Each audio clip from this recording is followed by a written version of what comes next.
नमस्कार दोस्तों, आप सभी का स्टडी फॉर यूपीएससी पीछे से में स्वागत है। आज तारीख है 15 फरवरी 2025 ईस्वी और आज का न्यूज़पेपर आर्टिकल डिस्कशन का वीडियो होगा। वीडियो की शुरुआत करने से पहले एक चीज़ मैं स्पष्ट कर देता हूं। कई सारे बच्चे मैसेज करते हैं कि क्या री एग्जामिनेशन को लेकर अगर आंदोलन होता है तो आप सपोर्ट करेंगे। कब ऐसा कोई आंदोलन हुआ है बीपीएससी को लेकर जिसको मैंने सपोर्ट नहीं किया है। अगर कोई भी बड़ा आंदोलन होता है तो निश्चित तौर पर मैं हमेशा ही सपोर्ट करता हूं। कई बार फिजिकल तौर पर भी जाता हूं वहां पर। बस ये है बाकी लोगों में और मुझ में कि मैं वीडियोज़ नहीं डालता, उसके फ़ोटोज़ नहीं डालते, क्योंकि मुझे वो सही नहीं लगता है। ओके, बाकी अगर कोई ऐसा होता है तो मैं अवश्य ही जाऊंगा। अभी बात हम लोग किस चीज़ की करें, आज के न्यूज़पेपर में जो इंपॉर्टेंट टॉपिक है उसको डिस्कस करेंगे। सबसे पहला पीटी फैक्ट की शुरुआत करते हैं, उसके बाद डिटेल न्यूज़ पर चलेंगे। 69 बीपीएससी के पीटी एग्जाम में उन्होंने पूछा था, अमेरिका के राष्ट्रपति की स्विट्जरलैंड में वार्तालाप हुई थी, उसके बारे में उन्होंने लोकेशन पूछ लिया था।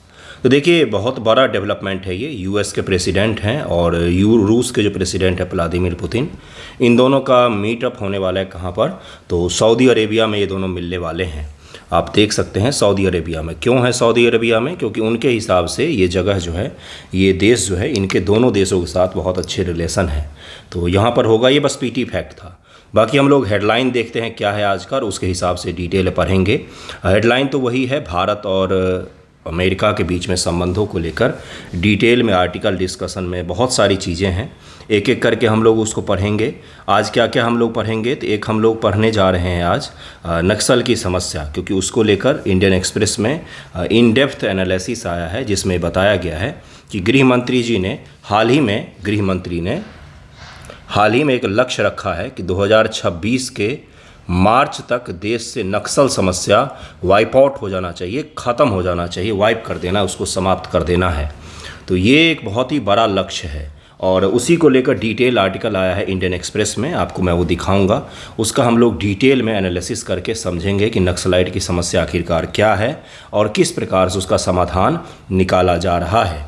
नक्सली समस्या को डिटेल पढ़ने के बाद हम लोग आज एक और टॉपिक को कंक्लूड कर लेंगे। कंक्लूड करने का तात्पर्य क्या होता है, आज के बाद उस टॉपिक को डिस्कस नहीं करेंगे हम लोग। करंट का ही टॉपिक है पेरिस एआई समिट, इसको लेकर डिटेल आर्टिकल आया है, जिसको हम लोग डिटेल में पढ़ के इसको आज कंक्लूड करके रख लेंगे। अब इस टॉपिक में कुछ भी ऐड ऑन नहीं करना है, इसके सारे एस्पेक्ट देख लेंगे प्रीलियम और मेंस के पॉइंट ऑफ व्यू से। उसके अलावा भी ये टॉपिक होंगे, एक एक करके डिटेल में पढ़ते चलते हैं। भारत और यूएस का जो है, इसके बारे में एक चीज़ मैं बता देता हूँ। बहुत सारे समझौतों पर साइन किए गए हैं। अगर आपको मैं एक छोटा सा मैं दिखाऊं इंडियन एक्सप्रेस में ही, तो आपको देखकर पता चलेगा कि कितने सारे हैं। यहाँ पर दिख रहा है आपको, यहाँ से लेकर यहाँ तक जितने भी हैं ना, ये सारे अलग अलग सेक्टर्स के हैं। ठीक है, तो ये एक अलग वीडियो में ही हम लोग करेंगे। कल भी मैंने थोड़ा सा करंट आपको पढ़ाया था इसके बारे में, लेकिन एक दिन बैठ करके सारा कुछ हम डिटेल में पढ़ लेंगे। जैसे इंडिया यूएस ट्रस्ट इनिशिएटिव, ये क्या है, तो तकनीक को लेकर है, प्राइवेट सेक्टर के बीच कोलैबोरेशन को लेकर है। ये अपने आप में एक टॉपिक है, इसके बारे में भी हम लोग डिटेल में पढ़ेंगे। तो इसको आने वाले वीक में, अगले मंडे टू फ्राइडे में हम लोग डिटेल में एक दिन पढ़ के इसको भी कंक्लूड कर लेंगे। आज के वीडियो की शुरुआत पेरिस एआई समिट से करते हैं, उसको कंक्लूड कर लेते हैं कि उससे कोई भी सवाल आए पीटी मेंस में एक भी ना छूटे। देखिए क्या है वो, आपको तो पता ही होगा कि भारत के प्रधानमंत्री मोदी जी ने सह अध्यक्षता किया है। मैं आपको एक ट्रेंड बताता हूँ, आपने देखा है क्या, ट्विटर अगर आप चलाते होंगे तो वहाँ पर भारत के प्रधानमंत्री जब विदेश यात्रा करते हैं तो कई सारे घटिया मानसिकता के लोग उनको नीचा दिखाने की कोशिश करते हैं। वो बोलते हैं मोदी को इग्नोर कर दिया, हाथ नहीं मिलाया, इस तरह के वीडियोज आपने देखा होगा सर्कुलेट करते हैं। सोचिए कितनी घृणित मानसिकता है ये। कोई वहाँ पर नरेंद्र मोदी जी नहीं गए हैं, वो भारतीय जनता पार्टी के कोई मेंबर नहीं गए हैं, वो भारत के प्रधानमंत्री गए हैं। तो चाहे वो अपोजिशन हो, चाहे वो पक्ष हो, सत्ता पक्ष हो, दोनों के लिए ही वो सही चीज़ होना चाहिए, कुछ भी गलत ना दिखाएं। जिस आदमी ने को चेयर किया है किसी समिट को, आपको लगता है कि उसको इग्नोर किया गया होगा वहाँ पर? किस तरह की ये मानसिकता है पता नहीं। देखिए क्या है ये, तो आर्टिफिशियल एआई समिट हुआ है 2025 में, सह अध्यक्षता के लिए फ्रांस का दौरा किया है। इसके अतिरिक्त शिखर सम्मेलन के दौरान द्विपक्षीय भारत फ्रांस एआई नीति गोलमेज सम्मेलन भी आयोजित किया गया है। भारत और फ्रांस के बीच में एआई को लेकर बायलैटरल रूप से क्या नीतियां होनी चाहिए, इसके बारे में भी वार्तालाप वहां पर किया गया है। एआई एक्शन समिट के बारे में ये वैश्विक मंच है जिसमें विश्व के विभिन्न नेता, नीति निर्माता इसमें पार्टिसिपेट करते हैं और एआई को लेकर किस प्रकार से चर्चा होना चाहिए, किस प्रकार की नीतियाँ होनी चाहिए, किस प्रकार रेगुलेशन होना चाहिए, दुनिया को किस प्रकार से काम करना चाहिए, इसके बारे में डिस्कशन करते हैं। ये पेरिस में एआई एक्शन शिखर सम्मेलन, ब्लेचली पार्क शिखर सम्मेलन यूके 2023 और सियोल शिखर सम्मेलन दक्षिण कोरिया 2024 के बाद तीसरा शिखर सम्मेलन है। ब्लेचली पार्क घोषणा 28 देश, इसमें सुरक्षित, मानव केंद्रित और उत्तरदायित्वपूर्ण एआई की वकालत की गई थी। सियोल में क्या कहा गया था? अंतर्राष्ट्रीय सहयोग की पुष्टि की गई। एआई सुरक्षा संस्थानों के नेटवर्क का प्रस्ताव भी सियोल में ही रखा गया था। सियोल कहाँ पर है बंधुओं? तो साउथ कोरिया में है। साउथ कोरिया, लड़कियों के फेवरेट बीटीएस यहीं से आते हैं, साउथ कोरिया से। बीटीएस को तो जानते होंगे आप लोग, आई होप सो। बैंड है एक बहुत बड़ा। पेरिस एआई शिखर सम्मेलन एक्शन समिट 2025 के मुख्य विषय क्या है? अब यहीं से आपसे सवाल पूछा जाएगा कि हाल ही में चर्चा में रहा पेरिस शिखर सम्मेलन जो एआई को लेकर समिट हुआ है, उसका मुख्य विषय क्या था, किन चीज़ों पर बातचीत हुई है? तो 4 से 5 कीवर्ड्स हैं इसमें। उस कीवर्ड को ज़रा ध्यान से देखिएगा क्या है। पहला देखिए क्या है, लोकहित एआई, सामाजिक, आर्थिक, पर्यावरणीय लाभ के लिए खुले एआई बुनियादी ढांचे का विकास करना। किसके लिए? सोशल, इकोनॉमिक और पर्यावरण के लाभ के लिए एआई का विकास करना। कार्य का भविष्य, निरंतर समाजवादी संवाद के माध्यम से एआई का उत्तरदायित्वपूर्ण उपयोग सुनिश्चित करना। समाजवादी संवाद का क्या मतलब है? सामाजिक संवाद का क्या मतलब है कि सोसाइटी जो है उसको किस प्रकार की एआई की नीड है, उसी प्रकार के उत्तरदायित्व के साथ में एआई को विकसित करना। नवाचार व संस्कृति, विशेष रूप से रचनात्मक उद्योगों के लिए सतत एआई पारिस्थितिकी तंत्र का निर्माण करना। एआई में विश्वास, एआई सुरक्षा और संरक्षा पर वैज्ञानिक सहमति स्थापित करना। वैश्विक एआई विनियम यानी कि ग्लोबल एआई रेगुलेशन इसको कहा जाता है। रेगुलेट भी हमें करना पड़ेगा, ऐसा ना हो कि कोई कुछ भी बना रहा है, इसका दुरुपयोग भी बहुत ज़्यादा संभावना है उसकी। ये 5 आपके कीवर्ड्स हो गए जो आपको अगर पेरिस एआई शिखर सम्मेलन से सवाल पूछा जाता है, पेरिस एआई समिट से, मैं शिखर सम्मेलन बार बार यूज कर लेता हूँ, सही शब्दों का उपयोग करना चाहिए, पेरिस एआई समिट से, तो ये 5 कीवर्ड्स आपके आंसर में दिखने ही चाहिए जिस प्रकार से भी आप डालें। एआई शिखर सम्मेलन 2025 के मुख्य निष्कर्ष क्या है? समावेशी सतत कृत्रिम बुद्धिमत्ता पर संयुक्त घोषणा। अमेरिका ब्रिटेन के एआई पर अत्यधिक विनियम से संबंधित चिंताओं को व्यक्त करते हुए अतिरिक्त लोगों और ग्रह के लिए समावेशी यानी कि सस्टेनेबल, सतत, इंक्लूसिव और सस्टेनेबल कृत्रिम बुद्धिमत्ता का संयुक्त वक्तव्य पर भारत, चीन, यूरोप संघ सहित 58 देशों द्वारा हस्ताक्षर किया गया है इसमें कि हमें इंक्लूसिव का क्या तात्पर्य होता है बंधुओं? इंक्लूसिव का तात्पर्य होता है कि सभी के लिए। और दूसरा क्या होता है? दूसरा होता है इसमें सस्टेनेबल यानी कि सभी तक पहुंच हो और किसी को नुकसान भी ना पहुंचाए, इस प्रकार के एआई सिस्टम का निर्माण करना है। पब्लिक इंटरेस्ट एआई प्लेटफॉर्म और incubator, public interested AI platform और इनक्यूबेटर को सार्वजनिक निजी एआई प्रयासों को एक साथ लाने, डेटा, पारदर्शिता और वित्तपोषण में क्षमता निर्माण के माध्यम से विश्वसनीय एआई पारिस्थितिक तंत्र को बढ़ावा देने के लिए इसको लॉन्च किया गया है। ये आपका दूसरा मुख्य क्या हो गया? पॉइंट हो गया। मानव केंद्रित का क्या तात्पर्य है कि एआई जो हम बनाएं वो नैतिक रूप से क्या हो, वो नैतिक रूप से भी सही हो, इथिकल रूप से भी सही हो। आपने ऐप देखे हैं, ऐप के एडवर्टाइजमेंट देखा होगा कि आप किसी के साथ भी किसी 2 व्यक्ति की फ़ोटो लगा दीजिए और उस फोटो से वो दोनों व्यक्ति का कोई वीडियो बना देता है। क्या ये नैतिक रूप से सही है? सोचिए, आपका कोई फ़ोटो इस्तेमाल करके उसका कोई भी वीडियो बना ले, ठीक है, गलत वीडियो ना बनाए, कुछ भी वीडियो बना ले, क्या ये प्राइवेसी का हनन नहीं है? इससे हमें ये भी पता चलता है कि ऑनलाइन जो आप फ़ोटोज़ या आप कुछ भी पोस्ट कर रहे हैं अपना, तो उसको लेकर थोड़ा सा सावधान रहने की आवश्यकता पड़ेगी आने वाले समय में। मानव केंद्रित एआई वैश्विक प्राथमिकताएं शिखर सम्मेलन नैतिक, सुरक्षित व समावेशी एआई की आवश्यकता पर बल दिया गया है। एआई चलित असमानताओं को संबोधित करते हुए मानवाधिकारों की सुरक्षा सुनिश्चित की गई है। एआई से संबंधित वैश्विक प्राथमिकताओं में एआई पहुंच, पारदर्शिता, ट्रांसपेरेंसी, रोजगार सृजन होना चाहिए। ऐसा ना हो कि हम क्या करें, एआई के माध्यम से मानव के सभी रोजगारों को ख़त्म कर दें। जो एलन मस्क हैं वो कई बार मुझे लगता है कि फ्यूचर देख सकते हैं, तो उन्होंने बोला था कि आने वाला समय ऐसा होगा जब मानव को काम करने की आवश्यकता नहीं पड़ेगी, घर बैठे बैठे उसके पास पैसे आएंगे। बिल्कुल सही सुन रहे हैं आप। लेकिन वो हाल फिलहाल में नहीं होने जा रहा है। जो आप सोच रहे हैं ना कि कोई बात नहीं, नौकरी नहीं लगेगी तो भी काम चल जाएगा, ऐसा कुछ नहीं होने जा रहा है। इसमें डिजिटल विभाजन को कम करना, डिजिटल डिवाइड क्या होता है? डिजिटल डिवाइड अगर आपको देखना हो तो आप किसी बिल्कुल रूरल एरिया में चले जाइए और कैश लेकर मत जाइएगा, फिर आपका लंका लग जाएगा। इसका क्या मतलब होता है? आपको शहर वाली अगर आदत लगी हुई है कि ऑटो से लेकर और छोटे से दुकान पर 10 रुपये का सामान तक हर जगह यूपीआई करने का, तो ग्रामीण क्षेत्रों में आज भी ये चीज़ संभव नहीं हो पाया। हालांकि यूपीआई चलते हैं लेकिन वो इग्नोर करते हैं ऑनलाइन ट्रांजैक्शन को। इसी को क्या कहा जाता है? सबसे सामान्य अर्थों में डिजिटल डिवाइड, यानी कि डिजिटली चीज़ों को लेकर अभी भी कुछ ऐसे एरिया हैं अपने देश में भी, दुनिया में कुछ ऐसे देश हैं जहां पर डिजिटली चीज़ों को एक्सेप्ट अभी भी नहीं किया जाता है। हो सकता है वो एजुकेटेड सोसाइटी हो फिर भी नहीं एक्सेप्ट कर रहा हो सकता है वहां पर एजुकेशन ना हो फिर भी वो एक्सेप्ट नहीं कर रहा हो सकता है कि किसी छोटे से सब्जी वाले के पास में आपको यूपीआई मिल जाए और किसी बड़े दुकान में आप जाएं तो एक्सेप्ट ना करते हों। तो ये भी एक डिजिटल डिवाइड हो गया स्व इच्छा से। ये भी हो सकता है कि मोबाइल और इंटरनेट सभी जगहों पर समान रूप से उपलब्ध ना हो और हम वहाँ पर एआई की बात करते हों, शहरी क्षेत्र में एआई की बात करते हों और ग्रामीण कंप्यूटर में अभी भी एक्सपी वर्जन चल रहा हो। ये भी डिजिटल डिवाइड का ही एक स्वरूप हो गया। ये भी हो कि भाई अमीर बच्चों के पास, अमीर घरों के पास हर तरीके का डिजिटल इक्विपमेंट हो और गरीब घरों में आसानी से बिजली भी उपलब्ध ना हो। ये भी एक डिजिटल डिवाइड का कारण हो सकता है, ये भी एक उदाहरण हो सकता है। डिजिटल डिवाइड का मतलब है कि डिजिटली चीज़ों तक सभी की समान रूप से पहुंच जब नहीं होती है, उसी को हम डिजिटल डिवाइड कहते हैं। एआई सुरक्षा सुनिश्चित करने, ग्रीन एआई को बढ़ावा देने, वैश्विक सहयोग को बढ़ावा देने पर जोर दिया गया है। मौजूदा बहुपक्षीय एआई पहलों के साथ संरेखन, शिखर सम्मेलन वैश्विक एआई पहलों के साथ संरेखन पर जोर दिया गया है।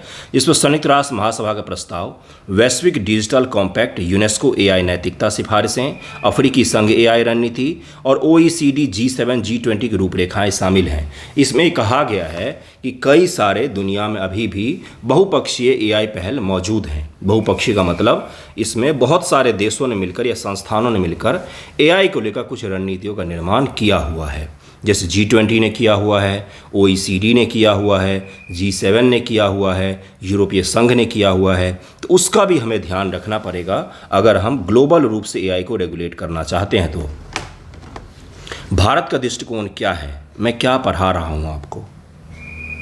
मैं आपको ये पढ़ा रहा हूँ कि अगर आपसे सवाल मेंस एग्जामिनेशन में पूछा जाता है कि पेरिस एआई समिट का क्या महत्व है, उसकी क्या क्या उपलब्धियाँ रही और उसके से हम क्या हासिल करना चाहते हैं, क्यों ज़रूरी है, तो ये सारे चीज़ें अगर आपसे पूछी जाती तो वहाँ पर आपको यही सब लिखना पड़ेगा। देखिए मैं आपको एक चीज़ समझाता हूँ और आपको इसको पढ़ने में हो सकता है डर लग रहा हो। बिल्कुल लो लेवल पर हम लोग चल के बातचीत करते हैं। जैसे वर्ड जो आते हैं ना, GPAI कैसे याद रखेंगे इसको, ओपन सोर्स, सतत एआई, ये कैसे याद रखेंगे? आपके मन में ये चीज़ आ रहा होगा कि किस प्रकार से इसको लिखा जाएगा। एक बार में तो नहीं होगा, एक बार आप देख करके लिखेंगे, दूसरी बार भी हो सकता है आपको हेल्प लेना पड़े, तीसरी बार आपको वर्ड्स याद हो जाएंगे और समझ में आने लग जाएगा। ठीक है, तो सतत एआई अगर आपको समझ में आ गया कि इसमें क्या क्या कीवर्ड है, इंक्लूसिवनेस है, मानव के लिए एआई है, पर्यावरण का नुकसान ना हो, विश्व को साथ में लेकर चलना है और सतत एआई है, ये 4-5 कीवर्ड्स हैं। और दुनिया के अलग अलग संगठनों के द्वारा जो एआई को लेकर रणनीति बनाई गई है उसको भी हमें भूलना नहीं है, उसको भी साथ में लेकर चलना है। इतना समझ में आ गया। अब कौन कौन से संगठन ने एआई को लेकर कुछ बनाया हुआ है? OECD ने कोई फ्रेमवर्क बनाया, हमें नहीं जानना क्या फ्रेमवर्क है, बस कीवर्ड हमें यूज़ करना है आंसर में। G20 ने एआई को लेकर कुछ बातचीत की है, G7 ने किया हुआ है, हमें बस उसकी चर्चा करते जाना है आंसर में। तो ये एक बार में नहीं होगा, आप एक बार लिखेंगे, 2 बार लिखेंगे, तीसरी बार में आपको याद हो जाएगा। क्यों आवश्यक है इसको लिखना या पढ़ना? क्योंकि अगर आपका अप्रैल अंत में या मई में एग्जामिनेशन होता है तो सबसे बड़ा ये क्या होगा, अभी हाल फिलहाल में करंट अफेयर का टॉपिक होगा और उसके अलावा भारत USA रिलेशन सबसे बड़ा टॉपिक होगा। तो ये ऐसे टॉपिक को कभी भी इग्नोर नहीं करते हैं। ओके, द्विपक्षीय भारत फ्रांस एआई नीति गोलमेज सम्मेलन का मुख्य परिणाम। अब देखिए, जो एआई समिट हुआ इसमें दो हिस्सा था इसका, एक तो था ग्लोबल समिट और एक था भारत और फ्रांस की समिट, द्विपक्षीय बायलैटरल। तो अब हम लोग किस पर आ गए? भारत और फ्रांस वाले पर आ गए। भारत फ्रांस एआई नीति गोलमेज सम्मेलन पेरिस में एआई एक्शन समिट 2025 के साथ आयोजित किया गया है। इसका आयोजन भारत के प्रधान वैज्ञानिक सलाहकार कार्यालय IISc Bangalore, India AI mission, sciences पो पेरिस द्वारा आयोजित करवाया गया है। ये पेरिस भाषा में, फ्रांसीसी भाषा में लिखा हुआ है। ये किसके द्वारा आयोजित करवाया गया? बायलैटरल। तो ये करवाया गया इन सारे संगठनों के द्वारा, जिसमें भारत सरकार के प्रधान वैज्ञानिक सलाहकार, IISc Bangalore, India AI mission और पेरिस की एक संस्था शामिल है। अब इसमें क्या निष्कर्ष है इसका? वही सारे कीवर्ड हैं, आप देखिए जरा क्या है। एआई शासन व नैतिकता, सीमा पार एआई का सहयोग, वैश्विक चुनौती के लिए एआई, सतत एआई। क्या उसमें कुछ भी अलग था? हमें गवर्नेंस और इथिक्स के पॉइंट ऑफ व्यू से एआई का उपयोग करना है। ऐसा नहीं है कि एआई का उपयोग करके किसी का 24 घंटा ट्रैकिंग करना है, ये गलत हो जाएगा। सीमा पार एआई। अब एआई या साइंस एंड टेक की कोई सीमा नहीं होती है, कुछ चीज़ों की सीमा होती, कुछ चीज़ों की नहीं होती है। तो ग्लोबलाइजेशन के दौर में इन चीज़ों की सीमा नहीं होती है। तो हमें सीमा पार एआई पर भी ध्यान देना पड़ेगा कि भारत और फ्रांस के बीच में एआई को लेकर सहयोग बढ़े। वैश्विक चुनौती के लिए एआई, बहुआयामी मॉडल, फेडरेटेड कंप्यूटिंग, वैश्विक मुद्दों के समाधान में एआई का एकीकरण। एकीकरण का मतलब होता है इंटीग्रेट करना, किसी चीज़ के साथ जोड़ना। एआई के उच्च ऊर्जा पदचिह्न को कम करने का भी ये क्या है? अगर आपने चैट जीपीटी का उपयोग किया है या कोई बड़ा एआई का ऐप, किसका बोलूँ मैं, बहुत बड़े लेवल पर जब हम एआई का उपयोग करते हैं ना, तो क्या होता है ना, उसके लिए हमें अत्यधिक ऊर्जा की आवश्यकता पड़ती है, अत्यधिक बिजली खपत हो सकता है उसके लिए, क्योंकि प्रोसेसर जो होते हैं एआई के लिए, एआई डेडिकेटेड प्रोसेसर की मैं बात कर रहा हूँ, आपके कंप्यूटर फ़ोन की बात नहीं कर रहा हूँ मैं। वो हाई परफॉर्मेंस वाले प्रोसेसर होते हैं, उनको अत्यधिक बिजली की आवश्यकता पड़ती है। तो ये एक बहुत बड़ी चुनौती है कि एआई का उपयोग जब दुनिया भर में बढ़ेगा तो बिजली का खपत भी बढ़ेगा। तो हमें इस प्रकार के एआई मॉडल का उपयोग करना है जो क्या हो, जो बिजली का भी खपत कम करें, और अगर वो बिजली का खपत कम करेंगे तो अपने आप से इंक्लूसिव हो जाएंगे, समावेशी हो जाएंगे, हर कोई उपयोग कर सकेगा। तो ये चीज़ किसके द्वारा संभव होगा? अगर हम सतत एआई का निर्माण करते हैं। सतत का मतलब इको फ्रेंडली भी होना चाहिए, ऊर्जा खपत भी कम हो और इंक्लूसिवनेस भी उसके तहत में होना चाहिए। ओके, आई होप आपको समझ में आ रहा हो। ये क्या था? ये था पेरिस के सम्मेलन का दोनों भाग, जिसमें हमने फ्रांस का भाग भी पढ़ा कि उसके क्या क्या मुख्य निष्कर्ष हैं, चार आपको कीवर्ड्स दिए, और ग्लोबल एआई समिट के भी कीवर्ड्स आपको समझाए हैं मैंने, और इसका विषय क्या था। तो ये जो 5 की पॉइंट हैं, ये आपके आंसर में ज़रूर मेंशन होना चाहिए। अगर पेरिस वाले से सवाल पूछा जाता है तो मस्ट है ये। इसके अलावा आपका आंसर कंप्लीट नहीं होगा अगर पेरिस एआई समिट से सवाल पूछा जाता है। कोई भी सवाल पूछा जाए, ये पेरिस एआई का इंट्रो है। लोकहित एआई, कार्य का भविष्य, नवाचार व संस्कृति, एआई में विश्वास, ये 5 थीम रखे गए थे मुख्य रूप से, जिनके इर्द गिर्द ग्लोबल समिट आयोजित हुआ है। और भारत और फ्रांस के बीच में ये 4 कीवर्ड्स हैं, 4 की पॉइंट हैं, मुख्य निष्कर्ष ये 4 हैं जिस पर चर्चा की गई है। अब मैं वो आपको आर्टिकल दिखा देता हूँ नक्सलवाद का। उसके बाद भारत में जो नक्सलवाद की समस्या का अंत करने की घोषणा की गई है, उसको भी हम लोग डिटेल में समझेंगे। देखिए, यही आर्टिकल है, आज डिटेल में इन डेप्थ में आया है इंडियन एक्सप्रेस में, जिसमें बताया गया है कि नक्सलवाद की जो समस्या है, आप पढ़ सकते हैं इसको डिटेल में। अगर आपका, देखिए, मैंने हमेशा बच्चों को बताया है, जो भी स्टूडेंट पढ़ते हैं, कि कोशिश कीजिए कि खुद से भी कुछ न कुछ आर्टिकल पढ़ें। इतना समय आपके पास होता है, मुझे पता है गुरु, मैं भी आपके जैसे ही कभी पढ़ता था। तो ऐसा नहीं है कि नहीं समय होता है कि सर 2 घंटे कैसे न्यूज़पेपर पढ़ें। आप 2 घंटे मत पढ़िए, लेकिन एक और मैंने आज तो ग्रुप में भी डाला है, क्लाइमेट चेंज को उन्होंने लव से जोड़कर, क्योंकि चूँकि 14 फरवरी था कल, तो उन्होंने लव से जोड़कर क्लाइमेट चेंज के बारे में बताया है। जैसे उन्होंने बताया कि क्लाइमेट चेंज, मौसम शब्द का बड़ा ही उपयोग किया जाता था भारत के गानों में, तो उन्होंने मौसम पर कटाक्ष करते हुए उसको जोड़ा है कि किस प्रकार से क्लाइमेट चेंज से प्रभावित हो रहा है। यहाँ पर आते हैं, इन आर्टिकल को पढ़ने से आपको क्या मिलता है? जैसे वो पहला मैंने आपको बताया सेटायर टाइप का है, उसमें सरकैज़म के साथ में नॉलेज है जो मैंने ग्रुप में शेयर भी किया है। ये क्या है? तो ये स्टैटिक टॉपिक है, एक नक्सलवाद की समस्या। यूपीएससी पेपर 3 के लिए इंटरनल सिक्योरिटी पेपर 3 में ही होता है। उसके लिए अगर आपने पढ़ा होगा तो उसमें क्या होता है ना, नक्सलवाद की समस्या हमें पढ़नी पड़ती है, उग्रवाद की समस्या पढ़नी पड़ती है और आतंकवाद की समस्या हमें पढ़ना पड़ता है।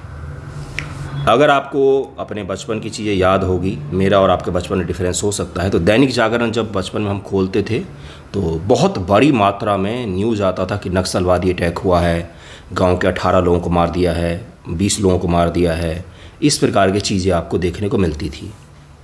लेकिन 2014 और ख़ास तौर से 2010 के पश्चात से आपने देखा होगा कि इस चीज़ में डिक्लाइन आया है, और ख़ास तौर से 2014 के बाद से सरकार के शानदार नीतियों के कारण ये चीज़ मानना पड़ेगा आपको, जिसके तहत उन्होंने 2 नीतियाँ अपनाई। पहला था कि डेवलपमेंट सभी जगहों तक पहुंचना चाहिए, इंक्लूसिवनेस को बढ़ावा दो, जो नक्सलाइट एरिया है भारत में वहाँ पर। ध्यान से सुनिएगा, क्योंकि आपको कल का नीति निर्माता बनना है, तो सिर्फ गोलियों से किसी चीज़ का समाधान नहीं हो सकता है। ये जो एरिया है इसको कहा जाता है रेड कॉरिडोर। तो सरकार ने 2 नीति अपनाई थी। इसको नीति का नाम दिया गया समाधान। इसको हम लोग पढ़ेंगे आज, समाधान, SAMADHAN, समाधान इसका फुल फॉर्म है, पढ़ाऊंगा मैं आपको। इसमें एक उन्होंने रखा था कि एक हाथ में हम डेवलपमेंट लेकर चलेंगे और दूसरे हाथ में हम गन लेकर चलेंगे।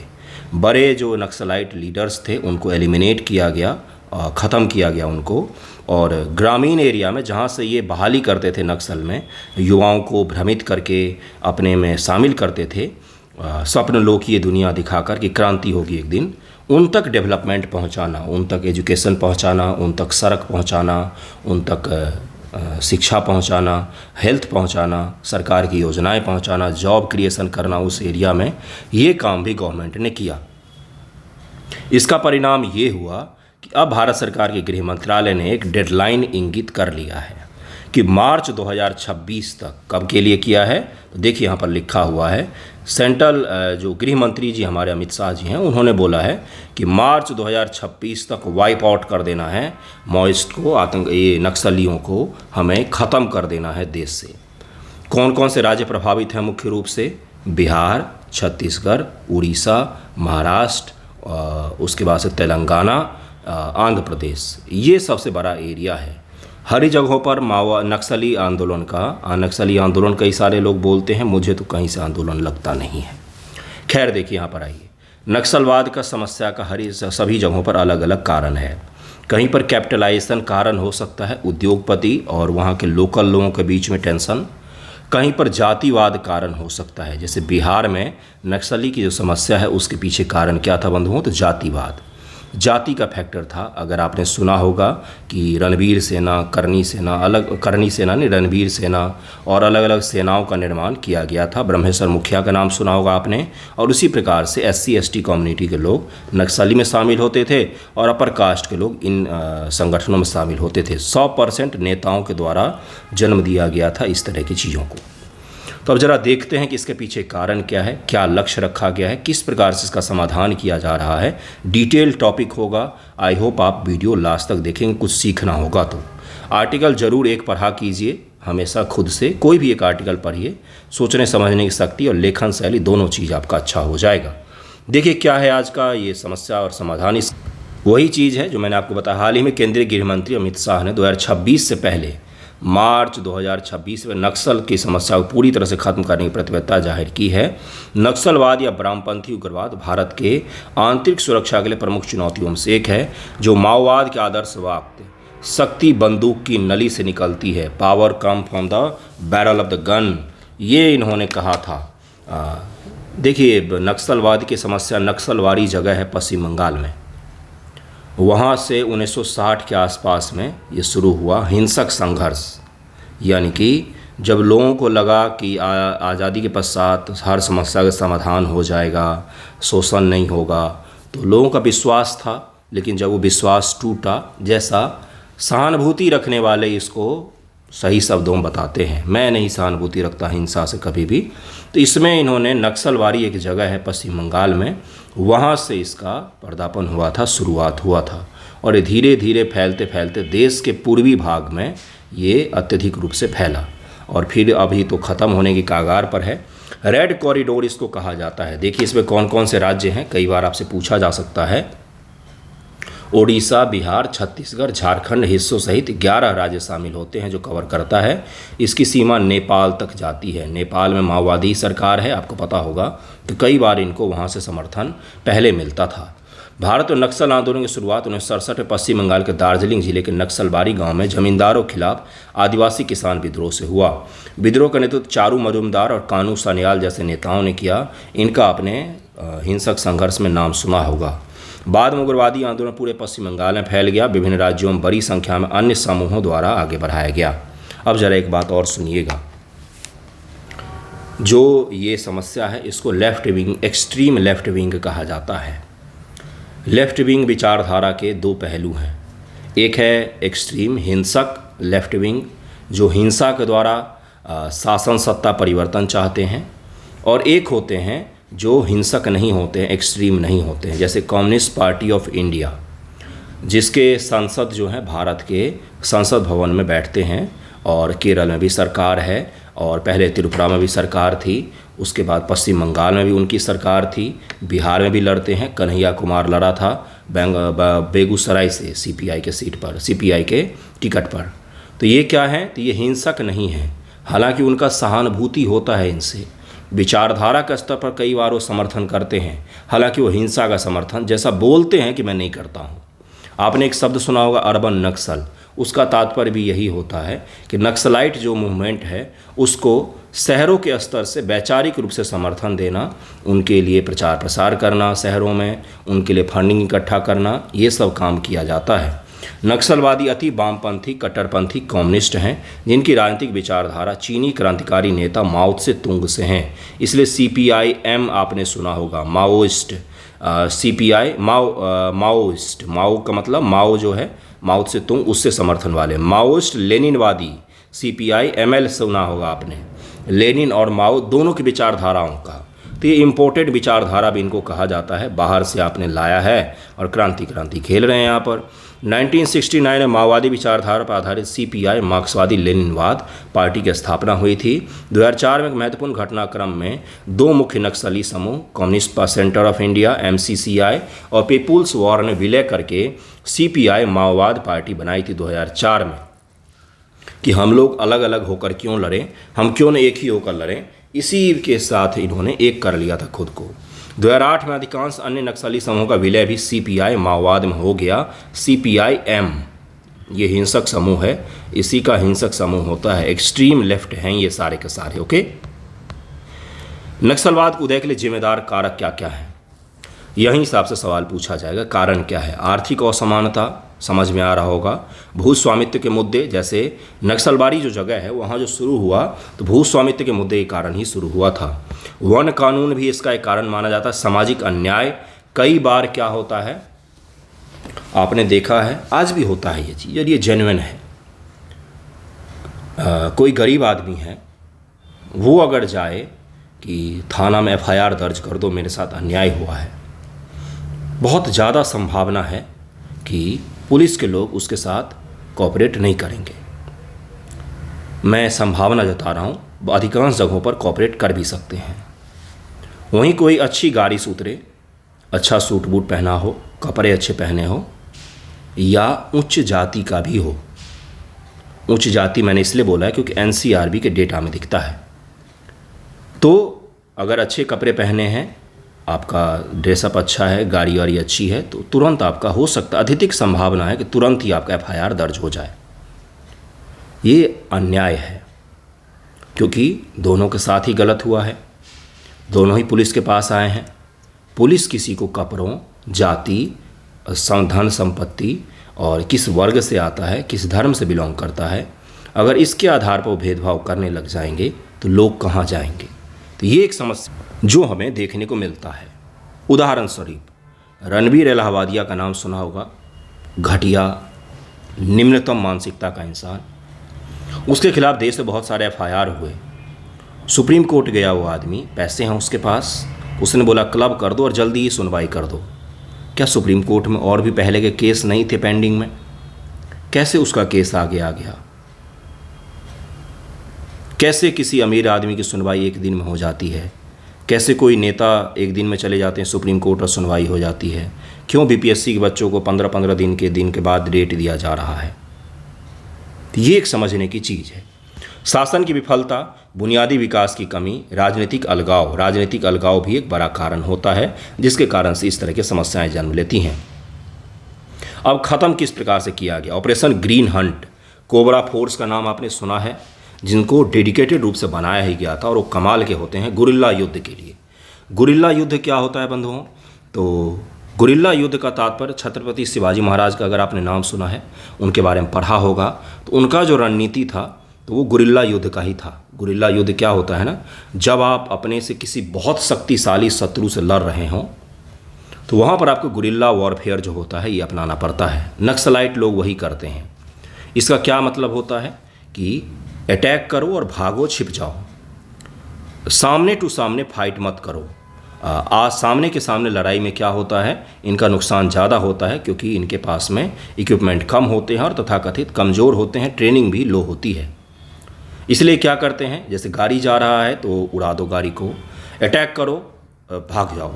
इस प्रकार की नीति को गुरिल्ला वॉरफेयर कहा जाता है। भारत सरकार को जब लगा कि हम तो गुरिल्ला वॉरफेयर पिछड़ रहे हैं, तो भारत सरकार ने कोबरा फोर्स बनाया जो गुरिल्ला वॉरफेयर में माहिर होते हैं। कोबरा हो गया, उसके साथ ही भारत सरकार ने क्या किया, वहाँ के लोकल लोगों को ही एक विशेष फोर्स गठित करके लोकल लोग जो वहाँ के थे, जो नक्सलियों के खिलाफ लड़ना चाहते थे, उनको भी शामिल किया गया। 2009-10 में चलाया गया ऑपरेशन ग्रीन हंट। केंद्रीय बलों की तैनाती BSF और CRPF को लगाया गया। ऑपरेशन समाधान ये 2017 में शुरू किया गया। इसका फुल फॉर्म जरा देख लीजिए, स्मार्ट लीडरशिप, कुशल नेतृत्व, आक्रामक रणनीति, एग्रेसिव स्ट्रेटजी मतलब ख़त्म करो, मोटिवेशन एंड ट्रेनिंग, प्रेरणा और प्रशिक्षण, कार्रवाई योग्य इंटेलिजेंस, डैशबोर्ड आधारित मुख्य परिणाम क्षेत्र, मुख्य प्रदर्शन संकेतक, तकनीक का उपयोग, प्रत्येक खतरे के लिए कार्य योजना, वित्त पोषण तक कोई पहुंच नहीं। यानी कि इनका पहले फंडिंग काटो, अच्छे लीडरशिप में हमें कार्रवाई करना चाहिए। ये पूरा इसका फुल फॉर्म है। ये राजनाथ सिंह जी उस समय गृह मंत्री थे, अगर आपको याद होगा तो मोदी जी के पहले टर्म में गृह मंत्री कौन थे, तो राजनाथ सिंह जी थे। उन्हीं के द्वारा ये शुरू किया गया था। सलमा जुडूम, इसकी शुरुआत 2005 माओवादियों के खिलाफ सरकार द्वारा समर्थित लोगों के प्रतिरोध आंदोलन के रूप में हुआ। दंतेवाड़ बस्तर के आदिवासियों गोंडी भाषा में सलमा जुडूम का मतलब होता है शांति मार्च, लेकिन असल में इसमें माओवादियों से लड़ने के लिए अधिकारियों द्वारा आदिवासी ग्रामीणों को हथियार दिए गए थे।